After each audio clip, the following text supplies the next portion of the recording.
después él además ha seguido trabajando para todos los asuntos de la NASA como responsable máximo de la NASA en España, hasta su jubilación. Y ha escrito multitud de libros.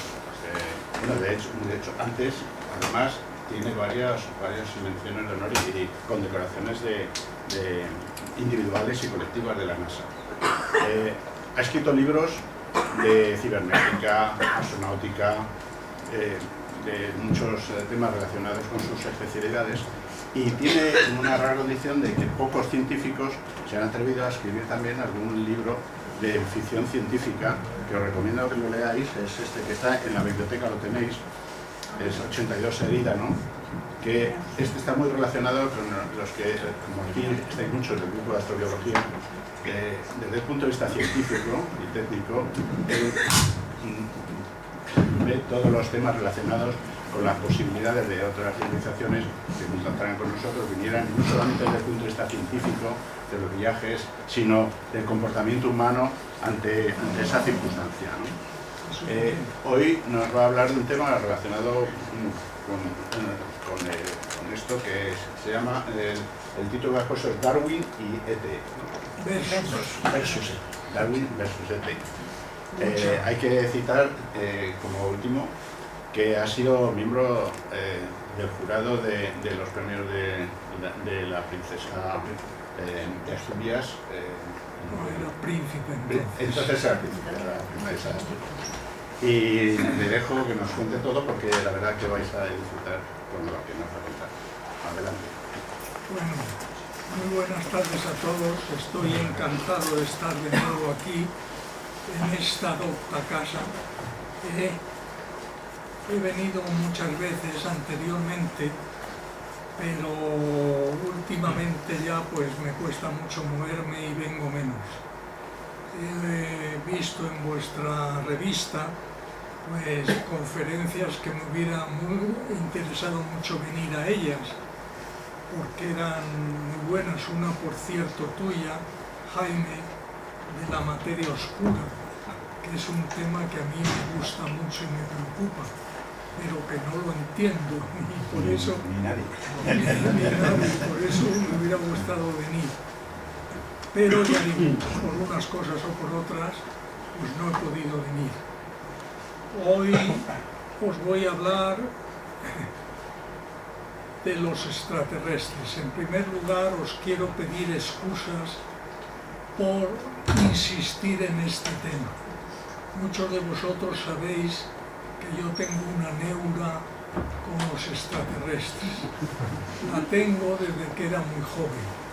Cuando era muy joven, pues entonces era la época de Carl Sagan, de Drake y de otros optimistas famosos que creían que el día menos pensado nos íbamos a encontrar con un extraterrestre a la vuelta de la esquina.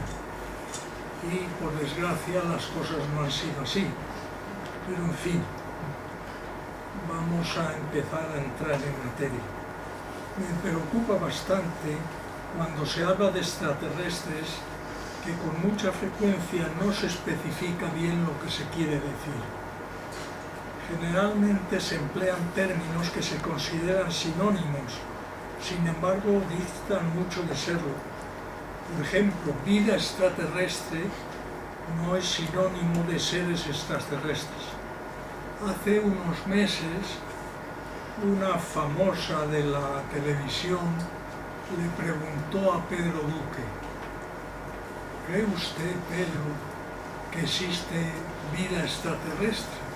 Y claro, Pedro le contestó: hombre, el universo es casi infinito, sería imposible que en algún lugar no hubiera vida. La famosa no dijo nada más, y al poco tiempo, pues en otro programa de televisión dijeron: yo he oído decir que Pedro Duque ha dicho que es completamente seguro que hay extraterrestres, que no era ni mucho menos lo que había dicho Pedro Duque. Pero ya digo, los términos no son sinónimos.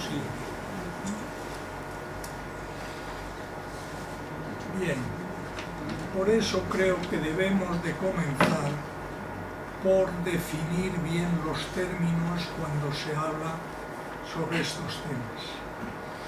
Vida extraterrestre generalmente se refiere a vida elemental o vida microbiana a nivel de bacterias o como máximo de moléculas.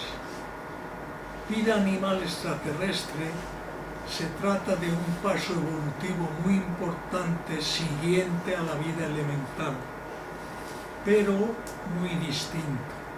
En Marte muchos expertos opinan que posiblemente haya habido vida microbiana, pero casi ninguno cree que haya habido animales extraterrestres. El siguiente término es inteligencia extraterrestre. Este término creo yo que es el que origina muchas confusiones. Muchos creen que inteligencia extraterrestre es sinónimo de seres extraterrestres como nosotros. Sin embargo, los seres humanos somos mucho más que animales inteligentes.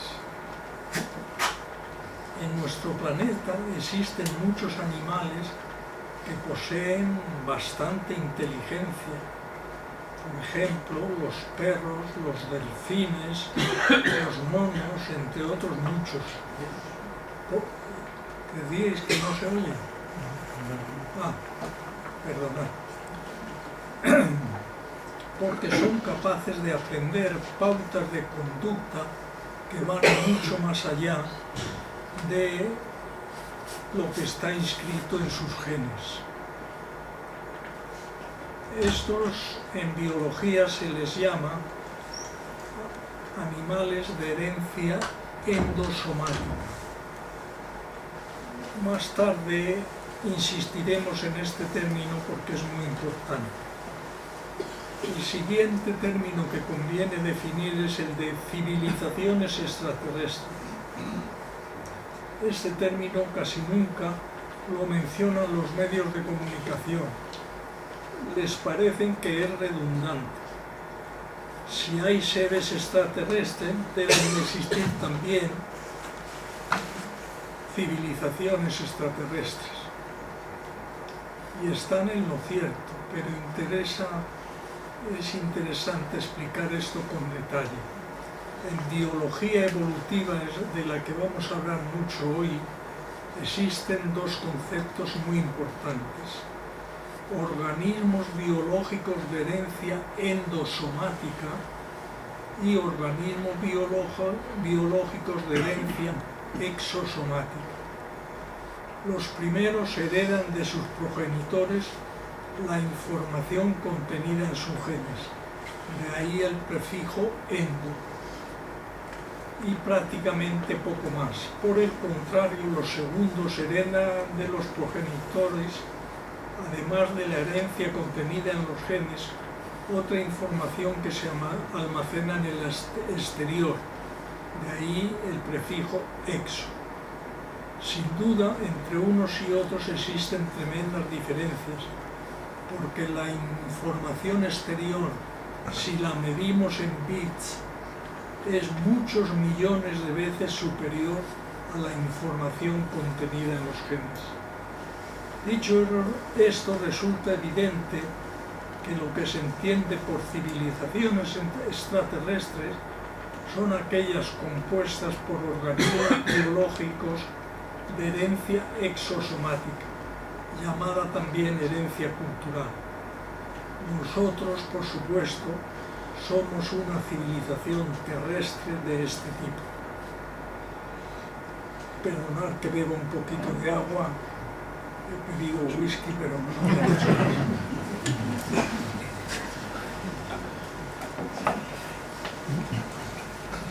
Bien, entremos ahora en el fenómeno humano.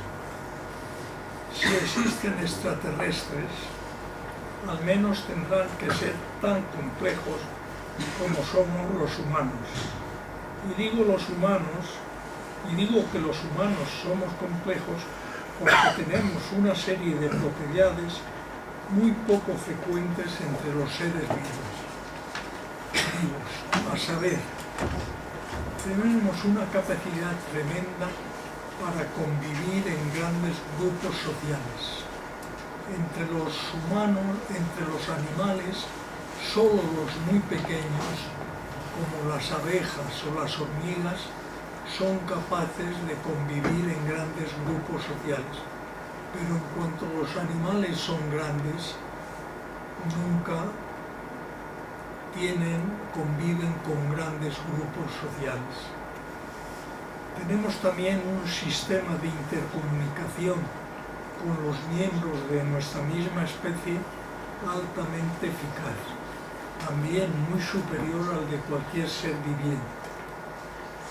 Disponemos de elementos manipuladores muy eficientes que permiten construir todo tipo de herramientas, especialmente los sistemas codificadores que dan paso a la escritura, únicos sobre la Tierra referentes a animales.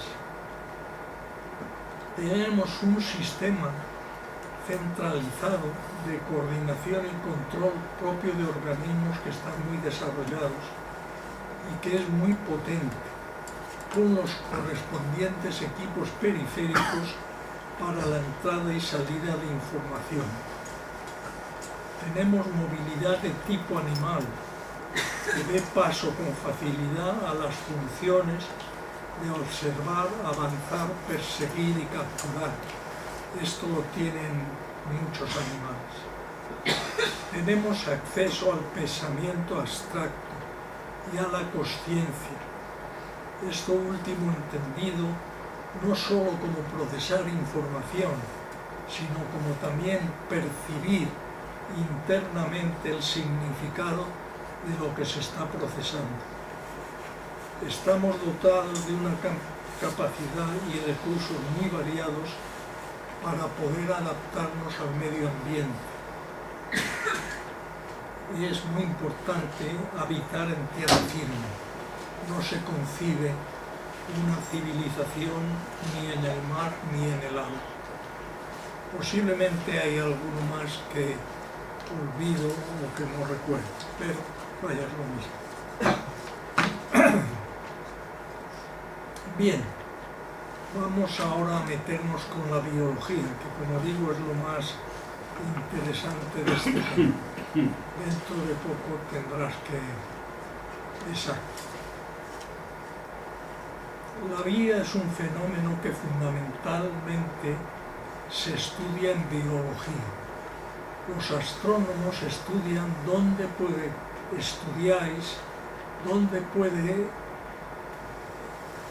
aparecer la vida, pero son los biólogos los que les corresponde analizar cómo lo puede hacer.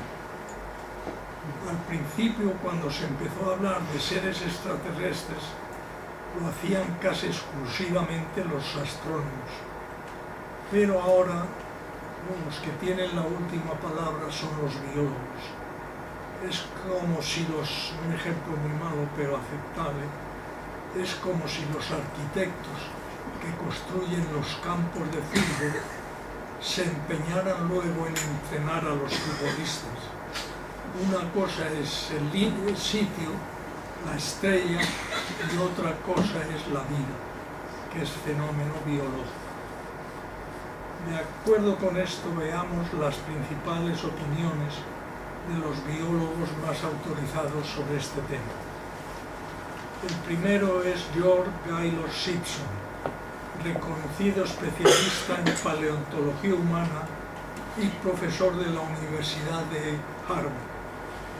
Publicó en 1964, fijaros, 1964, un trabajo en el que posiblemente por primera vez afirmaba que en el universo no pueden existir otras especies semejantes a la nuestra. Concretamente, sus palabras fueron las siguientes. Como la primera diapositiva. Exacto. Es que como yo leo muy mal, os lo pongo escrito y así lo veis más claramente. Está. Jamás especie humana alguna o grupo suficientemente diferenciado ha evolucionado o podrá hacerlo por segunda vez. Ejemplo, los dinosaurios desaparecieron para siempre y que nadie espere que vuelvan a aparecer. La suposición tan libremente hecha por astrónomos, físicos y algunos bioquímicos, según la cual, una vez que surja la vida en algún otro lugar, inevitablemente debe terminar por aparecer humanoides, es absolutamente falsa. Oigamos otro especialista. Sí. Este es Theodosios Dobzhansky. Es profesor de varias universidades prestigiosas. Él era ruso, como la de Leningrado y el Instituto Tecnológico de California. Es autor de numerosos libros y publicaciones. La evolución es una particular adaptación al ambiente. Sin embargo, aún en el caso de que en algún otro lugar del universo el ambiente fuera muy parecido al nuestro, aunque lógicamente no idéntico, una nueva realización o repetición de la historia evolutiva terrestre tendría una probabilidad cercana a cero. Esto es así porque la evolución biológica no está predeterminada para alcanzar una forma específica de adaptación al ambiente. Tiene una gama de posibilidades prácticamente ilimitada. Con toda certeza, nuestra especie, la humana, está sola en el universo y en ese mismo grado nuestro planeta también es único. Aunque a pesar de todas las posibilidades de que una inteligencia como la humana apareciera en otro lugar, son tan bajas y tan reducidas que sería insuficiente el número de planetas que pudieran existir. Por último, para no cansaros, voy a dar una última opinión. Esta es de Ernest Mayr, catedrático de la Universidad de Harvard y autor de numerosos libros y publicaciones. Dice: la individualidad de los sistemas biológicos. Has puesto la tercera, ¿no? Sí. Gracias. Y el hecho de que existan múltiples soluciones para todos los problemas ambientales se combina para hacer la evolución orgánica algo irrepetible. Los astrónomos que os movéis en un ambiente determinista están convencidos de que cuanto ocurrió en nuestro planeta debería acontecer también en planetas y estrellas distantes del Sol. Los biólogos, impresionados por la inherente probabilidad de las etapas que conducen hasta la aparición del hombre, consideran altamente improbable que existan humanoides en mundos lejanos. El punto que quiero resaltar es la increíble improbabilidad de que haya surgido la inteligencia como la humana. Ha habido probablemente más de 10 millones de especies animales en la Tierra, pertenecientes a muchos millones de troncos, todos viviendo en el planeta Tierra, que hospeda la inteligencia humana. A pesar de eso, solo una única de dichas especies fue capaz de dar origen a la portentosa inteligencia humana. Es un auténtico milagro que haya aparecido el hombre, y sería un milagro mucho más grande que la larga serie de improbabilidades necesarias para que se hubiera repetido en otro lugar del universo. Quiero señalaros que estos comentarios que os he dado de estos tres biólogos se hicieron en el año 1964 y 1978, y desde entonces se han realizado infinidad de descubrimientos. Sin embargo, a pesar de ello, no se han podido refutar esos argumentos con argumentos biológicos. Se han refutado con argumentos religiosos, pero ese es otro tema que no corresponde a lo que estamos hablando. Bueno, vamos a entrar ahora en materia. ¿Quiere decir todo lo que acabo de exponer anteriormente que los extraterrestres no existen? Pues sí y no.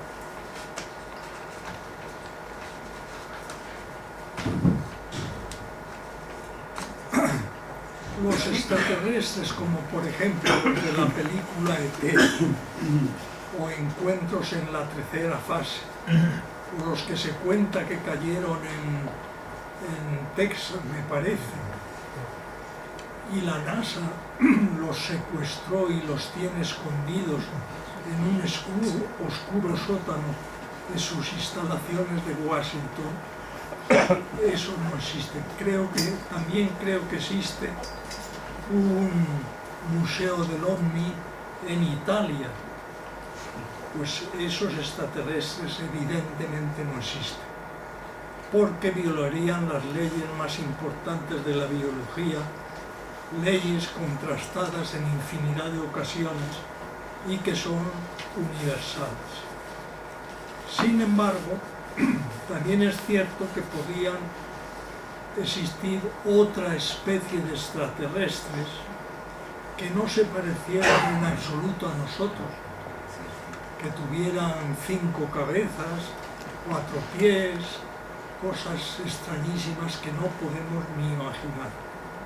Esos sí que podrían existir. Pensemos en un planeta lejano. Es evidente que allí puede aparecer formas de vida muy distintas a la nuestra, tan distintas que es imposible, es dificilísimo imaginarlo. Ahora bien, lo que sí sabemos es que las leyes de la física, como os he dicho antes, y de la química y la biología son universales y se cumplen aquí y en aquel planeta.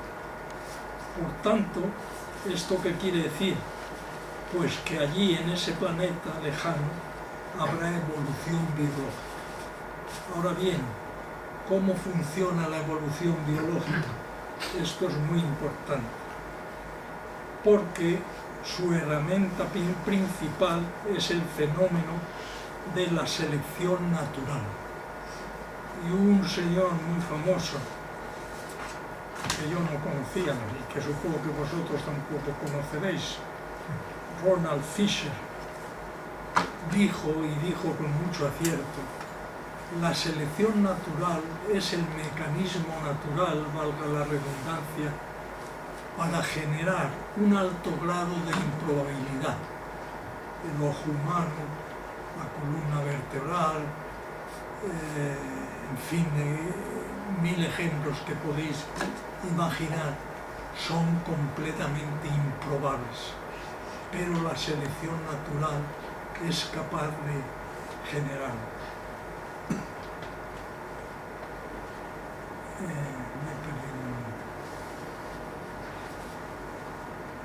La selección natural, estoy hablando de ese planeta lejano, habría encontrado esa función tan importante que es el aprendizaje, entendido como la capacidad de sacar experiencia del presente para aplicarlo, experiencia del pasado para enfrentarse al futuro. Con esa función de aprendizaje, cualquier ser viviente puede alcanzar niveles evolutivos enormemente sofisticados. Ahora me preguntaréis, ¿podríamos comunicarnos con estos seres?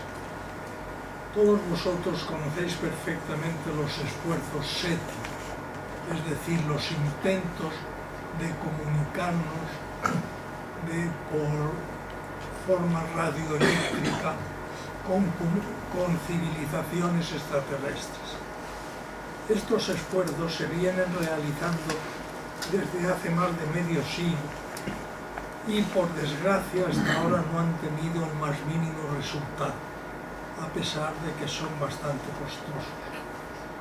¿Esto qué quiere decir? Que la comunicación radioeléctrica con planetas de otros sistemas solares no es imposible, pero es muy problemática. ¿Por qué es tan problemática? Pues porque requiere una serie de coincidencias muy poco frecuentes. Hace falta, por ejemplo, que la civilización lejana esté en el mismo escalón o de desarrollo tecnológico en que estamos nosotros. Si la civilización extraterrestre utiliza ondas gravitacionales y nosotros utilizamos ondas radioeléctricas, pues no nos equivocaremos no nos comunicaremos en toda la vida. Además de estas coincidencias, hacen falta otras varias. Pero esto yo creo que es el motivo por el cual los proyectos SETI no han tenido ningún éxito hasta la fecha. Otra cosa sería, podríamos visitar a estos seres. Todo depende de dónde se encuentren. Si estuvieran relativamente cerca, sería muy posible que ellos a lo mejor nos pudieran visitar, aunque sería difícil. Si estuvieran, por ejemplo, a las afueras de nuestra galaxia, sería prácticamente imposible.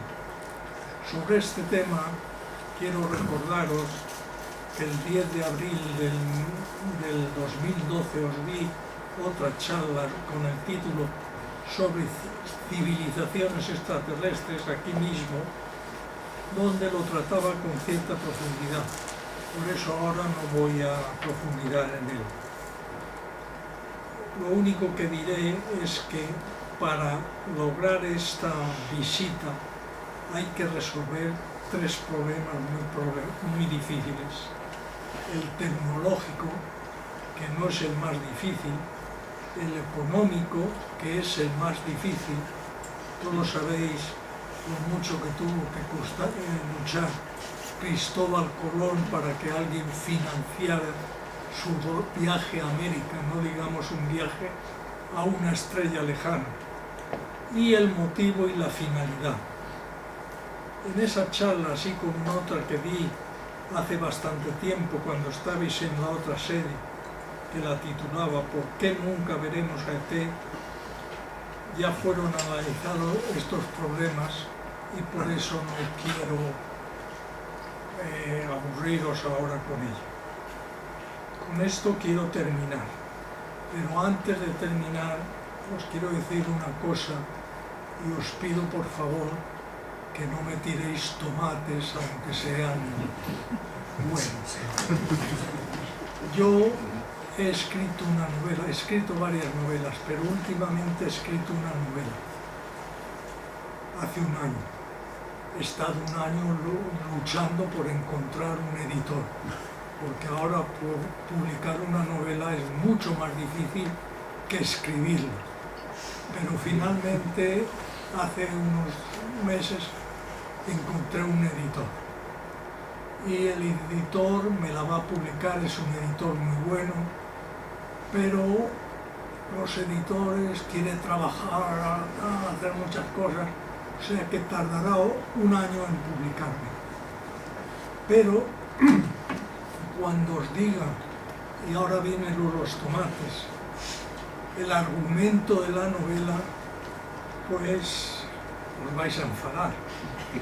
porque el argumento de la novela es un extraterrestre que se parece mucho a nosotros, que viene a la Tierra. Y os garantizo que en la novela no he transgredido ninguna ley de la naturaleza. Esto ha sido por lo que he dicho. Pero ya no hace falta la diapositiva, automáticamente eso. Os voy a decir algo más para que entendáis la novela. El extraterrestre se titula El extraterrestre caído del cielo. Viene, lógicamente, en un meteorito. Pero repito, en la novela no hay ni una vez que haya transgredido las leyes de la física y de la biología. Bueno, pues ya dejamos paso a las preguntas, si tenéis, porque a mí me gusta lo más el diálogo y la discusión. Adelante con el primero. Hola, buenas tardes, muchas gracias por la charla, me ha gustado mucho. Pero he notado que como si actualmente se estuviese buscando seres como nosotros por ahí, y realmente en todos los artículos y todo lo que se lee, lo que se está buscando es vida microbiana, y se está buscando pues a través de bueno, primero buscando donde hay agua, segundo buscando sistemas parecidos a la Tierra y al Sol, y luego se buscará, pues, no sé, ver esas atmósferas, a ver si tiene lo que biofirmas de que ahí pueda haber vida. O sea que creo que no se está buscando vida inteligente, se está buscando vida. Y eso es que coincido contigo en que efectivamente parece ser que la hay, y seguramente la habrá en el sistema solar, perdón, en la Vía Láctea, aunque es difícil de encontrar. Sí. Primero, siento decirte que estás equivocado. Bueno, ¿o estás tú equivocado? No, yo te doy hecho. Sí. Desde hace 60 años Sí. existe el proyecto SETI. Sí. Lo sabes tú. Lo sé perfectamente, sí. Y el proyecto SETI busca vida que hablen. Ya, pero es solo el proyecto SETI. Pero es solo el proyecto SETI, el resto el proyecto SETI es una cosa importante. Sí, aparte que lleva muy poco tiempo para todo lo que hay que buscar, pero oye, no, de acuerdo, que sí, que el proyecto SETI sí busca vida inteligente, lleva 50 años. El proyecto SETI sí busca vida inteligente, pero el resto busca vida. Sí. Es decir, que el proyecto SETI es la excepción. Es un poco la excepción, y en el famoso debate que ha puesto ahí de Mayer y Sagan, pues claro, Sagan es de los optimistas, igual que Drake, igual que todos los del proyecto SETI, pero la inmensa mayoría pues no busca esa vida. Hay un libro de John Griffin que es Solos en el Universo, que lo explica muy bien, y la vida inteligente o la vida similar a la nuestra es muy improbable. La prueba que aquí en la Tierra, entre 50 por 10 elevado a 9 especies que han existido, solo una ha alcanzado este nivel. O sea, en eso estamos totalmente de acuerdo. No repitas lo que he dicho. Lo que te quiero decir es que hay mucha gente que busca vida inteligente. Ahí discrepo. Bien, depende de lo que llamemos mucho. Pero es que no tiene sentido buscar vida que no sea inteligente, porque no nos podemos enterar de eso. Si descubrimos una estrella lejanísima y vemos que tiene condiciones estupendas para que surja la vida, bien, ¿y qué? Bueno, es que no sé, depende por qué se está buscando en Marte si se sabe que vida inteligente no existe, porque sería importantísimo comprobar Marte que existe vida en otro cuerpo, en otro objeto celeste que no sea la Tierra. Eso sería sumamente importante, aunque sea vida bacteriana, porque hay dudas y sería muy importante encontrarla. Sí, pero no creo que hablamos distintos idiomas. Es posible. Y no quiero discutir exclusivamente contigo. No pasa Si nada. quieres, luego tú y yo charlamos sobre el tema. Había otra pregunta por aquí. No, que yo lo que pensaba es que filosóficamente... Habla más fuerte. Que filosóficamente creo que sí hay motivos para pensar que puede existir vida inteligente. Pero lo que pienso, que de existir, que es posible que nunca nos comunicáramos. ¿Y por qué pienso esto? Porque si son seres superiores, como tú decías antes, por ejemplo, la energía gravitatoria y todo pues a lo mejor nosotros no nos íbamos a enterar de nada de lo que nos enviasen, porque no lo entendíamos. Igual que, por ejemplo, pues una hormiga no entiende lo que nosotros hacemos, y a lo mejor para esas civilizaciones o seres más avanzados no los íbamos a entender. Y de hecho lo que mandamos del SETI, según parece, tú mismo lo comentaste en algún programa que hicimos y demás también, pues que se mandó a muchos científicos y que no entendían nada.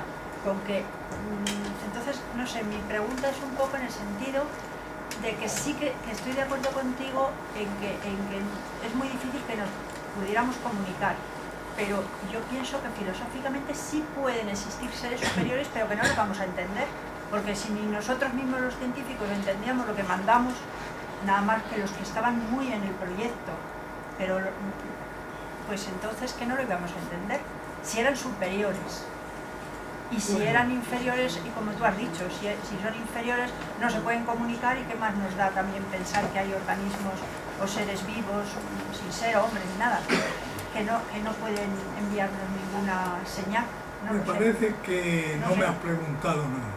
No, yo te digo, que la cosa es que cómo lo Has ves. hablado de filosofía.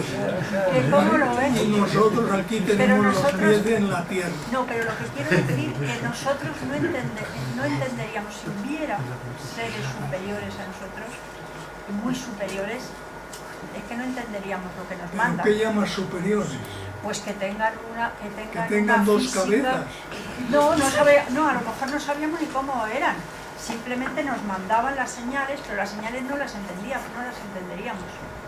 Porque si están mucho más, son diferentes, que están en un proceso de la física como muchísimo más avanzado para intentar... Bueno, es posible que eso, Pregunto, pero Pregunto, no sé. no entiendo bien la pregunta, quiero decir... Pues la pregunta es que si crees que podría, que aunque nunca nos comunicáramos con ellos, porque no íbamos a entender lo que nos mandaban, pues que si pueden haber seres Pero lo que ha dicho tu más compañero antes tiene mucha razón. Lo importante es saber que hay vida.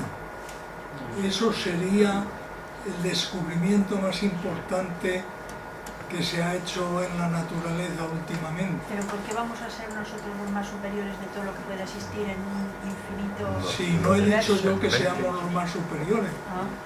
Ya. He dicho que si recibimos un mensaje y no lo sabemos descifrar, Pues no vamos a entender.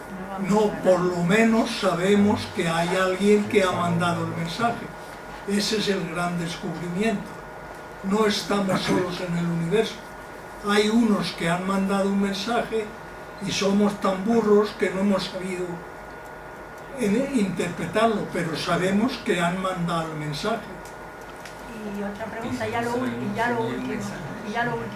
Y en las cabezas de Paracas que se descubrieron en 1920 y tantos, las cabezas, los hombres de los cráneos, y que ahora hace poco han hecho el ADN, o sea, el director del museo donde están en Paracas, en Perú, mandó a analizar a un laboratorio, y entonces los biólogos no saben interpretar qué tipo de evolución habían podido tener esos seres, que parece que no coincide con la nuestra, no lo sé, pregunto, porque... No, es un tema que que Pregunto yo porque yo están... no lo conozco. Ah, porque es que están como con esas investigaciones. No sé. Ese tema no lo conozco. No, adelante, adelante. Hola, Guillermo. Yo creo, vamos, los últimos 150 años esto va a toda velocidad y la civilización tecnológica ha verticalizado todos los desarrollos. Yo me estoy imaginando ahora esta misma reunión, esta misma charla, dentro de 400 años. ¡Qué imaginación! Y hablando de la biología, a lo mejor ya la biología está fuera de servicio, y estamos aquí dentro de 400 años y somos seres totalmente artificiales, más inteligentes todavía que nosotros, y nos estamos haciendo cábalas, pues que había una cosa que se llamaba biología, que ya parece que ha desaparecido, que era un vestigio por ahí. Y decimos, a ver cómo podemos viajar, comunicarnos, porque es decir, que el hombre artificial está bastante próximo, parece, según todos los indicios, y claro, los viajes interestelares cambian un poco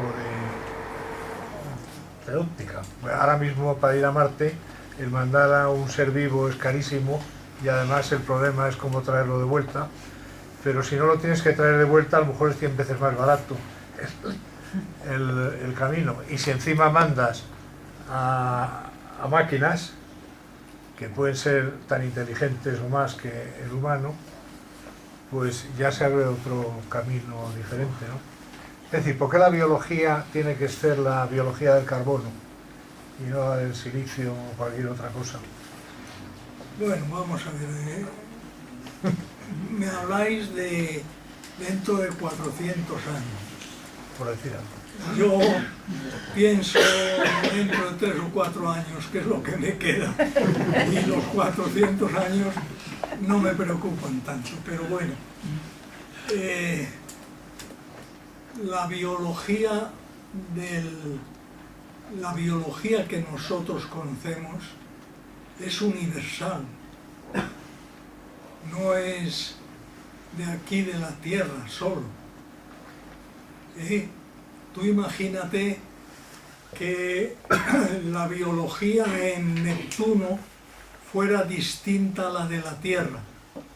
¿Qué pasaría en la frontera entre donde hay una biología y otra? Eso es inexplicable. No, eso no puede existir. La biología es universal. Ahora, que como tú dices, dentro de 400 años haya robots inteligentes o yo que sé, que has dicho, pues es muy posible. Y sea muy barato ir a Marte, ir a Júpiter y salir del sistema solar, es posible. Pero has dicho otra cosa que no me ha gustado, algo más inteligentes que nosotros, ¿no? Sí, es que van por ahí los tiros. Bien, pues yo te quiero decir que dentro de poco, aunque para mí poco son 3 o 4 meses, voy a dar una conferencia en el Ateneo. Y como tengo patentado esto de extraterrestre, Darwin versus ET, esta conferencia se va a llamar Humanos versus computadoras. Y en esa conferencia voy a decir que estamos muy lejos de que las computadoras nos superen. Porque es muy complicado eso. Pero yo no hablo de 400 años, 400 años, ¿dónde estarás tú y dónde estaré yo? Bueno, hay gente de mucha reputación y muy cualificada, científicos, que opinan que es cosa de 10 o 20 años, lo de que la inteligencia artificial sea superior a la humana. Hay por ahí. Ya. Es más, hay hasta una universidad en Estados Unidos, en Silicon Valley, que se ha creado para formar a los líderes que tendrán que enfrentarse con ese problema. Sí, pero se confunden muchas cosas. hay mucha gente como este que va en la silla de ruedas, Stephen Hawking, que son unos científicos estupendos y unos, ¿cómo se dice? Unos que les gusta mucho el dinero, más que a ti y a mí. Se llaman peseteros. Peseteros. Y entonces dicen una cosa, porque eso se publica en todas partes y les da mucho dinero, pero no la discuten a fondo. Es muy difícil decir que en 20 años los robots nos van a superar. La inteligencia artificial nos va a superar. Es muy, muy, muy difícil. Hay cosas... La inteligencia artificial es de hace ya mucho tiempo y no ha avanzado mucho en algunos temas. Ha avanzado mucho pero por ejemplo en el sentido común la inteligencia artificial no ha dado ni un solo paso en mucho tiempo. Me temo que la biológica también está bastante estancada. Es muy difícil enseñarle a una máquina que tenga sentido común. El tema es que lo descubra por sí mismo. Que llegue, bueno, es que el tema, pero ahí está ahora la frontera, es el tema de cuándo se cumplirá lo que llaman la singularidad, ¿no? Que tú no distingas, tú hablando, y ahí está el sentido común también, que estés hablando con una persona y con un computador, ahora decimos computador, pero puede tener apariencia humana también. Y vamos a dejarlo y que no los distingas, ¿no? El computador no se reproduce, no se autorreproduce. No se autorreproduce, eso es una diferencia fundamental. Yo quería... A ver. Vamos, yo primeramente, pues Luis, una magnífica exposición, muchas gracias. Yo te quería hablar una cosa sobre algo que viene detrás de lo que decía el autor ruso que nos has puesto antes. En este planeta ha habido diferentes tipos de homínidos, nos llamaría razas, que es una palabra con mala prensa, pero sabemos del hombre de Flores, sabemos del hombre de Cromañón, sabemos del neandertal. Bajo tu punto de vista, ahí está mi pregunta, ¿por qué, si bien la evolución natural, la evolución se operó sobre todos ellos, por qué solamente una de esas clases ha pervivido? Bueno, luego vamos a ti. Yo creo que yo he dicho las cosas tan difíciles que debe tener el ser humano, que tiene el ser humano. Por ejemplo, capacidad para adaptarse a cambios del medio ambiente. Es muy posible que hubiera un cambio muy brusco de la temperatura, de las lluvias, de la humedad. Por eso murieron los diplodóculos, los grandes animales. Exacto. Y no haya sido capaz de esos que me has citado tú de adaptarse y hayan muerto. Te llama la atención, no sé ahora el estado del saber científico sobre este campo, pero hace ya tiempo yo leí que el neandertal era de inteligencia superior al cromañón en su momento, porque, y esto yo he visto instrumentos, flautas, que decían en el museo que los habían hecho los hombres de neandertal, en Alemania, puedo decir dónde vas, los puedes ver, y si ellos eran capaces de crear un instrumento musical, es que sabían mucho sabían algo de matemáticas, y entonces tendrían música, tendrían poesía, tendrían literatura, aunque fuese oral. No me está... Ellos fueron, o sea, tú dices que no se adaptaron, ¿cómo es posible? Pues porque para adaptarse hay que tener una capacidad. Y de pronto cambia el tema, empieza a llover mucho y no tienes capacidad de adaptarte y se acabó. Y te ahogas. Había por allí uno que levantaba la mano, luego tú. Personalmente tengo claro que en el universo hay vida, aquí la tenemos de todos los tipos. Si a mí lo que me parecería extraño sería que no hubiera en otro lado, pero que me parezca a mí no significa ninguna certeza. La Vía Láctea tiene 10 a la 11 estrellas, más o menos, echando cuentas. Y dicen que hay unas 10 a la 11 galaxias. La cifra es astronómica, por decirlo resumidamente. Que sea probable que exista, me lo creo. Que se pueda asegurar, el que me lo diga miente. Que es posible que exista también. Incluso inteligente también. Y a lo mejor nos han detectado y han visto que somos muy burros y no quieren ni acercarse. Y respecto a lo de la inteligencia artificial, también tiene 60 años. Se hicieron muchas cosas en algunos campos, como las máquinas en general, siempre los humanos hacen máquinas cuando las máquinas hacen algo mejor que ellos. Han detectado, o sea, han evolucionado en algunos campos muy específicos. Pero desde luego en otros no dan ni una. Y la capacidad de comprensión debe tener algo que ver con la capacidad gigantesca del cerebro de sintetizar y sobre todo de reconfigurarse, que es como el cerebro aprende. Y el cerebro tiene 10 a la 11 neuronas, que se dicen también muy rápidas, pero son una cifra disparatada. Y se puede reconfigurar. Hoy todavía los ordenadores van a pilas. Tienen un procesador por muy rápido que sea. Ha llegado a la velocidad máxima a la que puede funcionar, que son 3 GHz. Eso significa 10 centímetros luz. Todo lo que no esté en el procesador no existe, está en el infinito. Y hasta ahora lo que más nos venden son cuatriprocesadores. Experimentalmente puede haberlos un poco más gordos, que puedan tener 64. El cerebro tiene millones.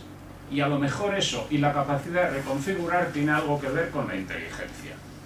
Y eso se puede aplicar a cualquier animal, de los que son capaces de aprender, incluso a los que son capaces de no aprender. Solo quiero decir eso porque es que me parece que estamos desvariando muchos campos. Bueno, al principio has dicho lo que decía Pedro Duque y estamos todos de acuerdo contigo. Sí. Es posible, sí, pero no es seguro. No es seguro. Y esto, hasta que no lo comprobemos... Hasta que no detectemos no se puede asegurar. Exacto. Y después ya me he perdido. ¿Qué has dicho después? Tantas cosas. Has hablado de la inteligencia. No, sobre el tema de la inteligencia artificial pienso que seguimos en pañales, entre otras cosas, porque la electrónica todavía es que ni se acerca vagamente a la biología en capacidad. Será mucho más rápida, pero sigue careciendo de capacidad de procesamiento paralelo, que se dice a nivel. El cerebro tiene millones de sistemas simultáneos. Los ordenadores más gordos tienen unos miles. Abultan una burrada y consumen ni se sabe.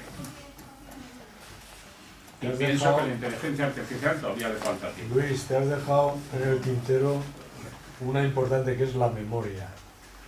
La memoria está chupada. Ya, tenemos gigas y gigas y gigas. Ya, pero quiero decir que es que me sacáis del tema que estamos hablando. Yo, si queréis, preparo una nueva conferencia sobre inteligencia artificial y entonces discutimos. Pero yo no venía preparado para eso.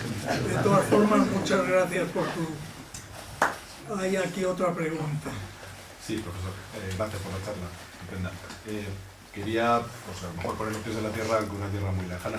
Quería preguntarle que cómo cambia el panorama en la fuerte presencia, la gran presencia de agua en Plutón y de distintos componentes orgánicos en una zona que no está dentro de la banda de probabilidad.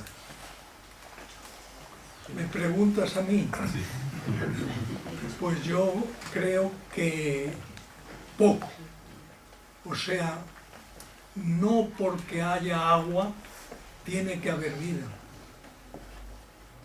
El agua creemos que es imprescindible, pero no es señal de que yo sepa, ¿eh?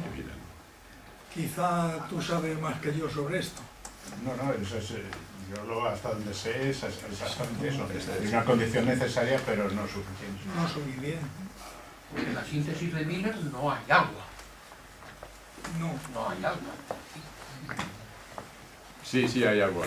No hay agua, coño. La de Miller, hay agua. Hay amoníaco, agua, hidrógeno. Otra cosa. Y metano. Sí, otra cosa. En la probabilidad que has hablado en la charla sobre la posibilidad de comunicaciones entre distintas civilizaciones, está incluido la dificultad de simultaneidad en el tiempo, porque claro, esa es otra. No. Yo he dicho es muy poco probable, porque esta es una. Pero la simultaneidad en el tiempo es otra. Una civilización que aparece y no sabe ni escribir, y cuando llega la tecnología del SETI, nosotros hemos desaparecido.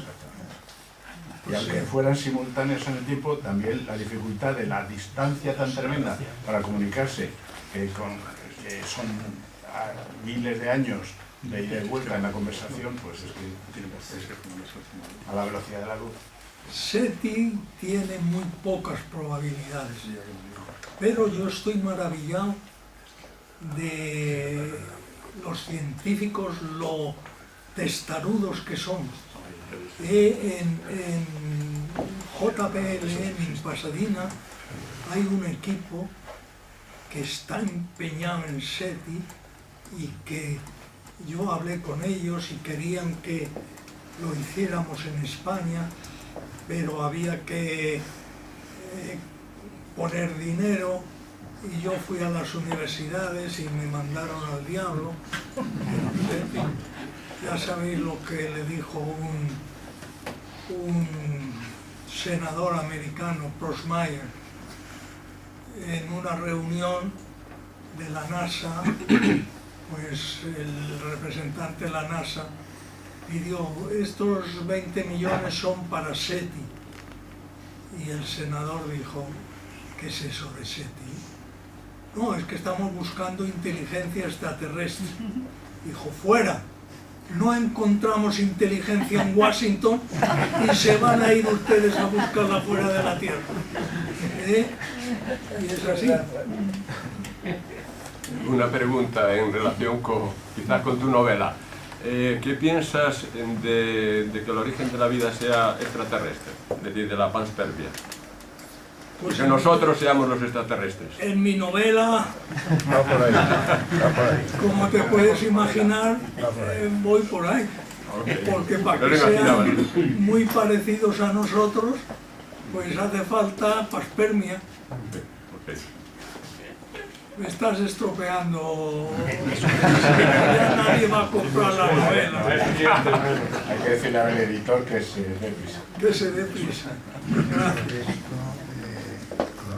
Yo no sé si hay alguna pregunta más. Acabo de leer un libro sobre eso de la vida extraterrestre y los extraterrestres. Hay mucha cultura popular bastarda sobre el tema, pero yo acabo de leer un libro de un autor ruso de la facultad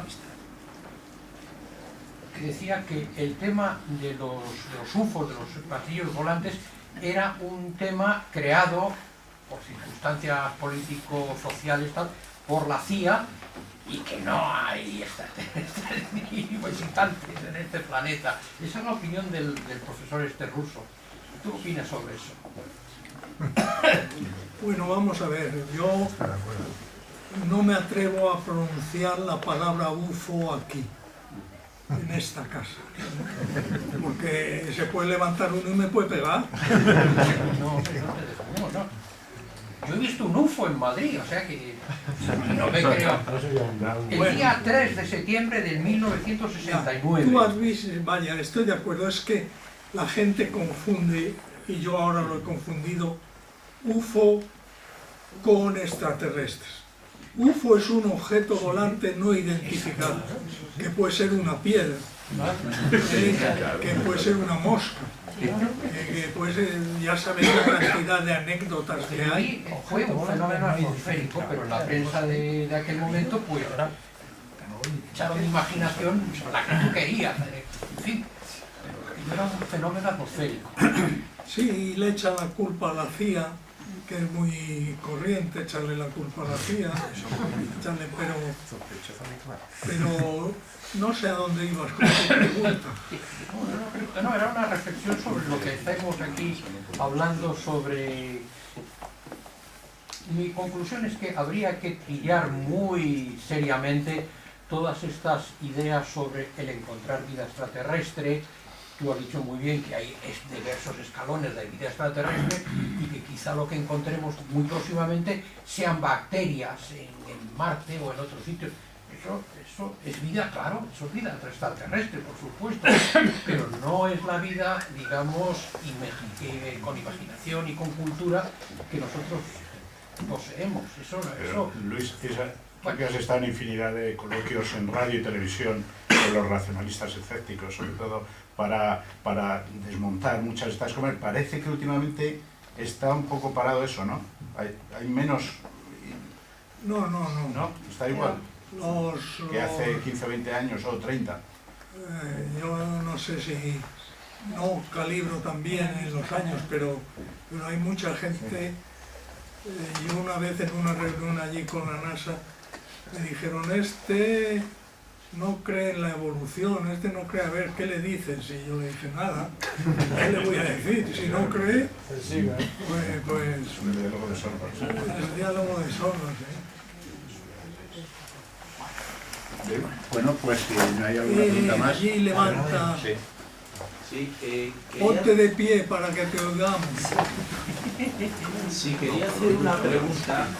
Y es que la función de la astrobiología a la larga, después de una fase infantil, que a lo mejor es la que ahora estamos viviendo, ¿no será a la larga la función de la astrobiología, o sea, de esto de astronomía y biología, en fin, ser un poco amiguetes, ¿no?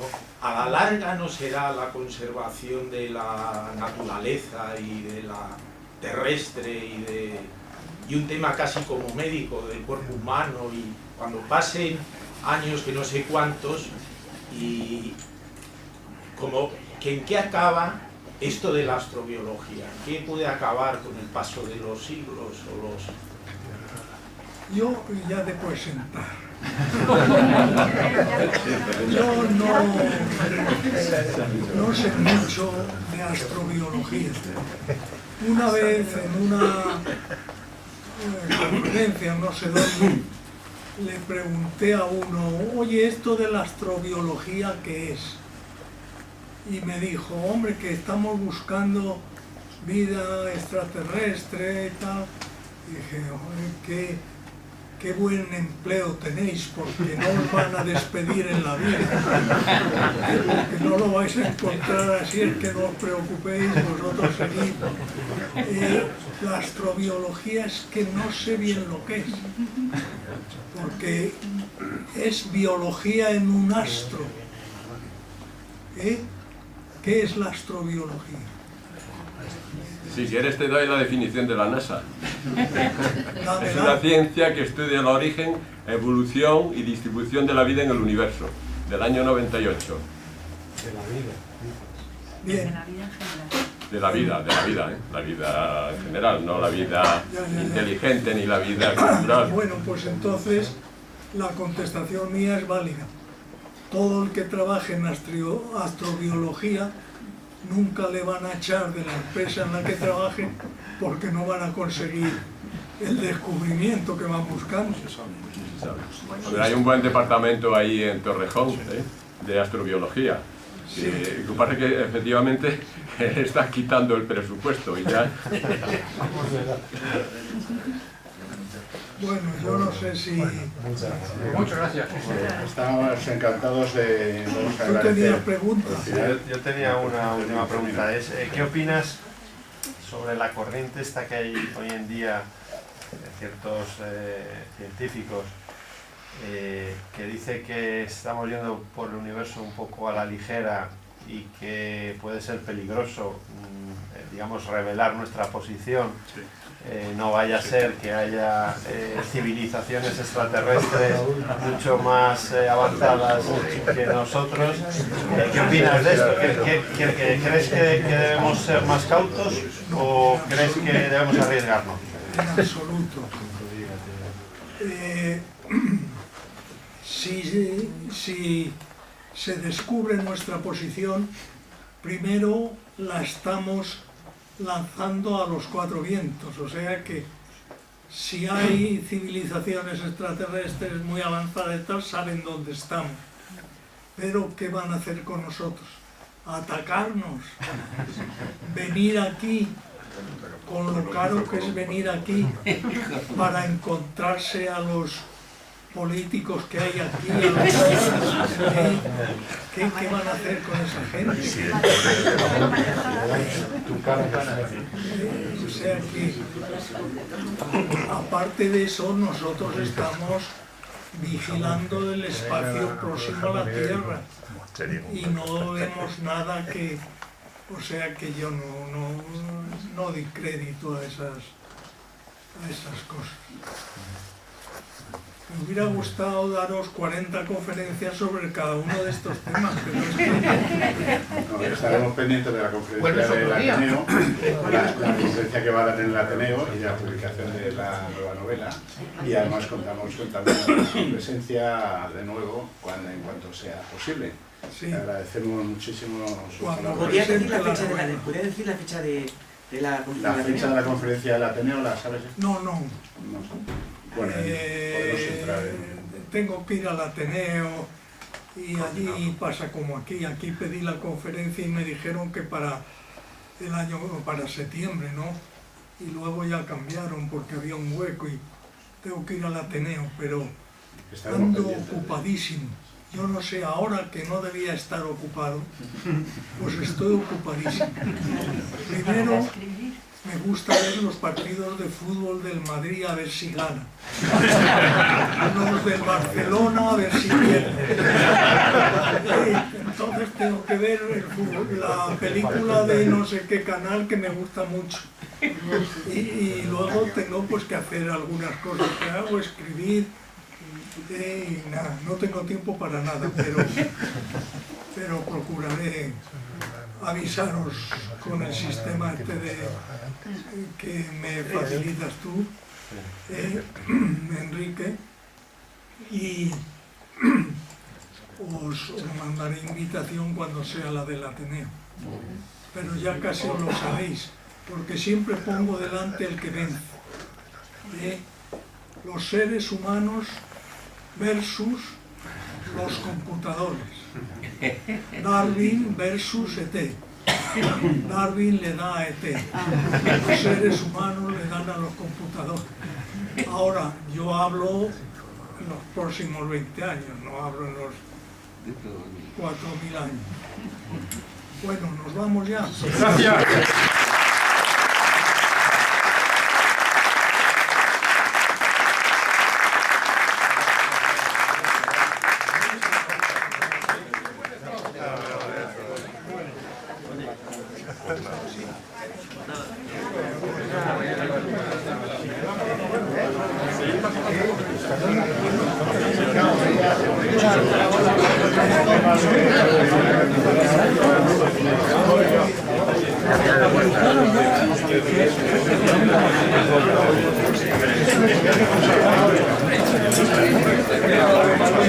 Pues sí.